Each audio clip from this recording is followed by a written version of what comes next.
पाचवा पाठ बघूया, जलावरण. मागील इयतांमधून आपण पृथ्वीवरील वातावरण आणि जीवावरण याविषयी माहिती घेतली. या इयतेत जलावरणाविषयी माहिती मिळवूया. पृथ्वीच्या एकूण क्षेत्रफळाच्या सुमारे 71% भाग पाण्याने व्यापलेला आहे. याच जलावरण म्हणतात, हे लक्षात राहू द्या. या आकृतीमध्ये बघा, 71% पाणी आहे, तर 29% काय आहे, जमीन. पृथ्वीवरील पाण्याने व्यापलेल्या या विशाल क्षेत्रामुळे पृथ्वीस जलग्रह असेही म्हणतात, हे लक्षात राहू द्या. पृथ्वीवरील पाण्याने व्यापलेल्या या विशाल क्षेत्रामुळे पृथ्वीस जलग्रह असेही म्हणतात. शास्त्रज्ञाच्या मते पृथ्वीवरील सजीवांची उत्पत्ती जलावरणातच झालेली आहे. महासागर, सागर, उपसागर, आखात, खाडी, सामुद्रधुनी, सरोवर इत्यादी प्रकारचे भाग मिळून जलावरण तयार झालेले आहे. ही आकृती बघा. महासागरांचे तोलनी क्षेत्रफळ, इथे क्षेत्रफळ दिले आहे, ते आपल्या कामात येणार नाही, म्हणून फक्त त्यांचा आकार बघा. हा पॅसिफिक महासागर आहे, याचा आकार बघा किती आहे, इतर महासागरापेक्षा जास्त आहे. हा अटलांटिक महासागर आहे.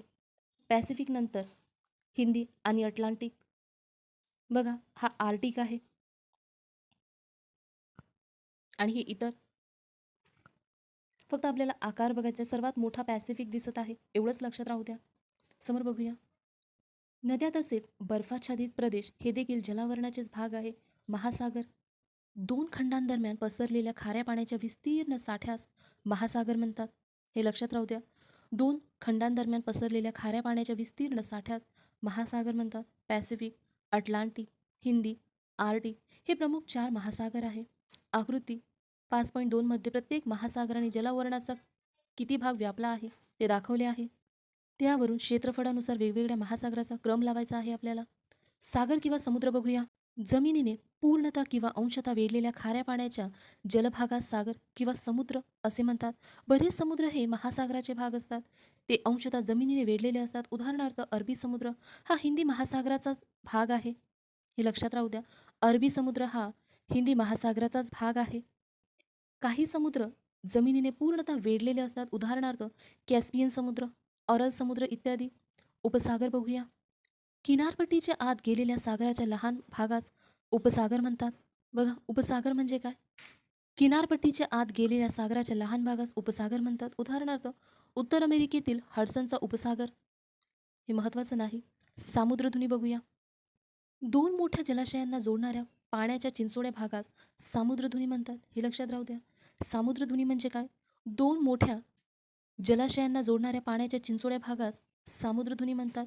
सामुद्रधुनीच्या दोन्ही बाजूस भूमिखंडाचा भाग असतो. उदाहरणार्थ मलक्काची सामुद्रधुनी अंदमान समुद्र या हिंदी महासागराच्या व जावा समुद्र या पॅसिफिक महासागराच्या भागांना जोडतो.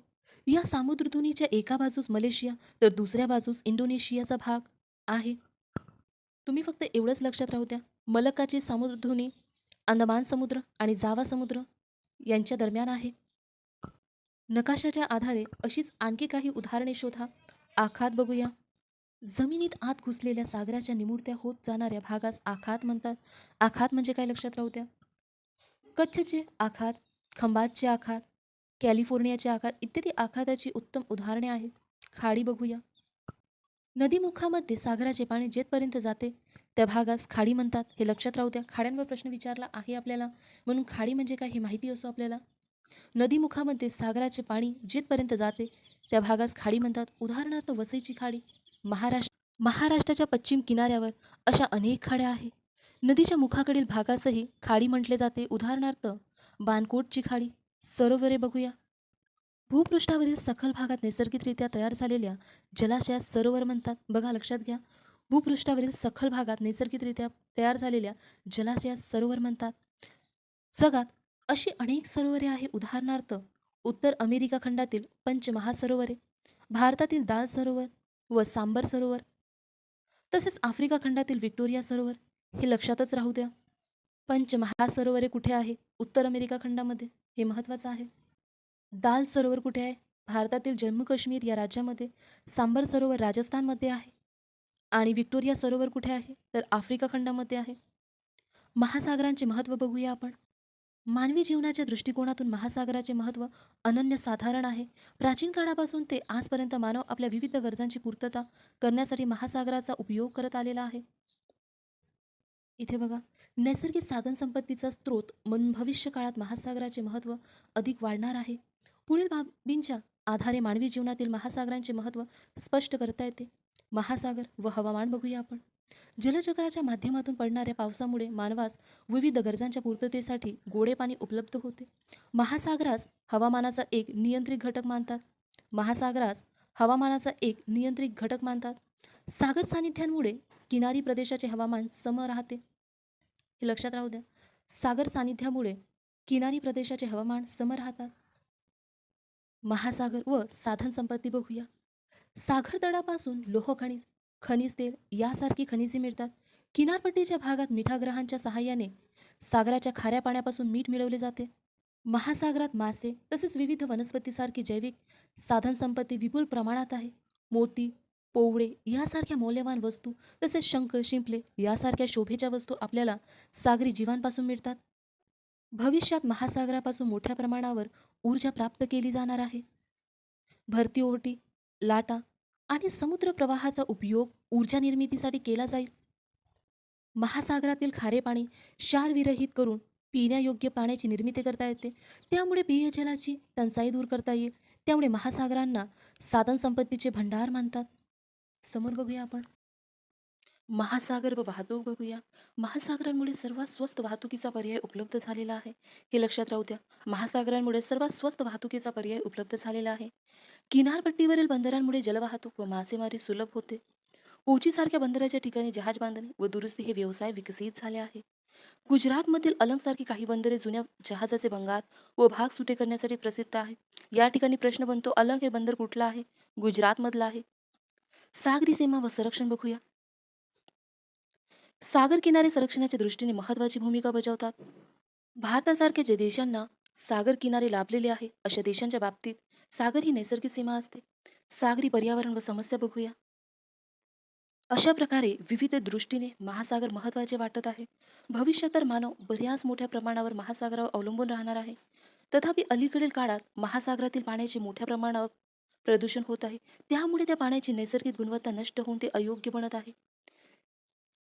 तेलवाहू जहाजांमधून होणारी तेलाची गळती, किनारी भागातील तेलाचे खाणकाम, किरणोत्सर्गी पदार्थासारख्या घनकचऱ्याची विल्हेवाट, अणुचाचण्या यामुळे सागराचे पाणी मोठ्या प्रमाणात प्रदूषित होत आहे. हे कारणे लक्षात राहू द्या. पाणी प्रदूषणाची विचारल्या जातात आपल्याला. नद्यांमधून वाहून येणारे टाकाऊ पदार्थ, किनाऱ्यावरील शहरातून सोडण्यात येणारे सांडपाणी, उद्योगातून बाहेर पडणारा टाकाऊ पदार्थाचा कचरा इत्यादी अनेक कारणांमुळे महासागरी पाण्याचे प्रदूषण होत आहे. त्यामुळे महासागरातील मासे, इतर जलचर व वनस्पती यांना बाधा पोहोचत आहे. त्यांचे अस्तित्व धोक्यात येत आहे. पाठाच्या सुरुवातीला आपण पृथ्वी जलग्रह का म्हणतात हे पाहिले आहे. या जलभागांपैकी बराच मोठा भाग घनरूप अवस्थेत आहे. ध्रुवीय भाग व समुद्रसपाटीपासून 4000 मीटर पेक्षा उंच असलेला पर्वतीय भाग हिमाच्छादित आहे. हे लक्षात राहू द्या. ध्रुवीय भाग व समुद्रसपाटीपासून 4000 मीटरपेक्षा उंच असलेला पर्वतीय भाग हिमाच्छादित आहे. हे घनरूप पाणी आता मोठ्या प्रमाणात वितळू लागले आहे. त्यामुळे विविध ठिकाणची समुद्राची पातळी वाढत आहे. प्रदूषित हवेमुळे तसेच वातावरणाचे तापमान वाढल्यामुळे हे घडत आहे. हे दोन कारणे आपल्यासाठी फार महत्त्वाचे आहे. प्रदूषित हवेमुळे तसेच वातावरणाचे तापमान वाढल्यामुळे हे घडत आहे. हे लक्षातच राहू द्या. या ठिकाणी आपल्याला प्रश्न बनू शकते, घनरूप पाणी वितळून विविध ठिकाणची समुद्राची पातळी का वाढत आहे? तर हे दोन कारणे प्रदूषित हवेमुळे तसेच वातावरणाचे तापमान वाढल्यामुळे हे घडत आहे. हे लक्षात राहू द्या. फार महत्त्वाचं पडणार आपल्यासाठी. ह्या पर्यावरणीय समस्येमुळे भविष्यकाळात किनारी भागातील अनेक ठिकाणची जमीन जलमग्न होईल असा शास्त्रज्ञांचा अंदाज आहे. याबाबत स्थानिक तसे आंतरराष्ट्रीय पातळीवर जनजागृती करणे आवश्यक आहे. पर्यावरण रक्षणाची सुरुवात स्वतःपासून केली पाहिजे आणि साऱ्या मानवजातीला याबाबतीत जनजागृती केली पाहिजे. आपला हा पाठ संपतो. या ठिकाणी आपण रिकामी जागा बघूया. रिकामी जागा महासागर हा सर्वात मोठा महासागर आहे. कोणता सर्वात मोठा महासागर आहे? तर पॅसिफिक.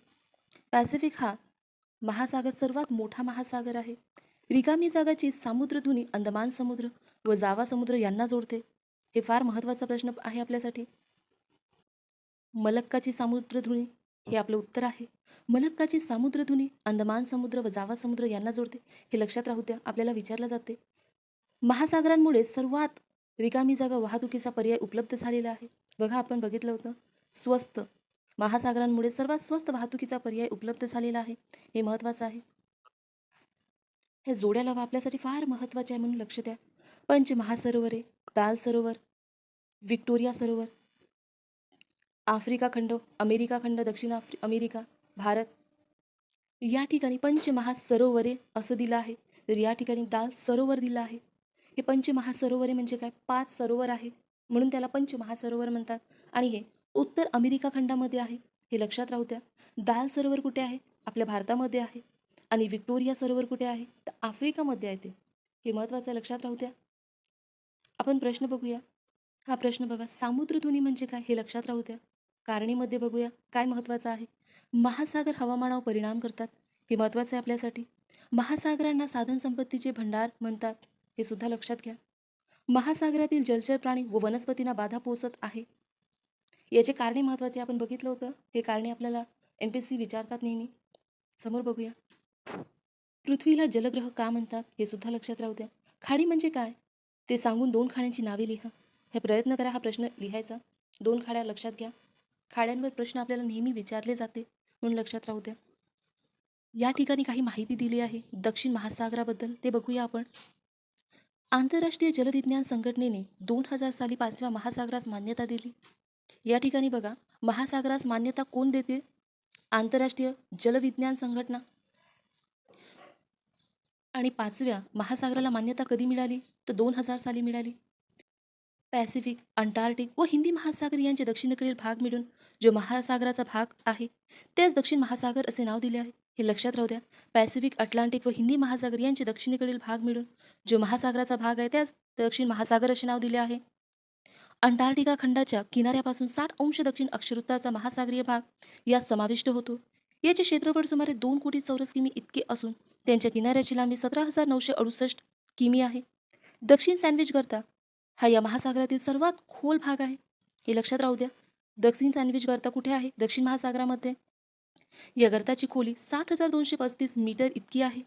जगातील सर्वात लांब व सर्व रेखावृत्तीय भागातून जाणारा अंटार्क्टिका सागरी प्रवाह या महासागरात आहे. हे लक्षात राहू द्या. असे प्रश्न विचारतात. सर्वात लांब असे प्रश्न विचारतात. हे लक्षातच राहू द्या. जगातील सर्वात लांब व सर्व रेखावृत्तीय भागातून जाणारा अंटार्क्टिका सागरी प्रवाह या सागरातून जाते. या ठिकाणी हा पाठ संपतो. आजची माहिती तुम्हाला आवडली असेल तर व्हिडिओला लाईक करा आणि चॅनलवर नवीन असाल तर सबस्क्राईब करा, म्हणजेच तुम्हाला येणाऱ्या व्हिडिओची नोटिफिकेशन लगेच मिळत राहील. थँक्यू.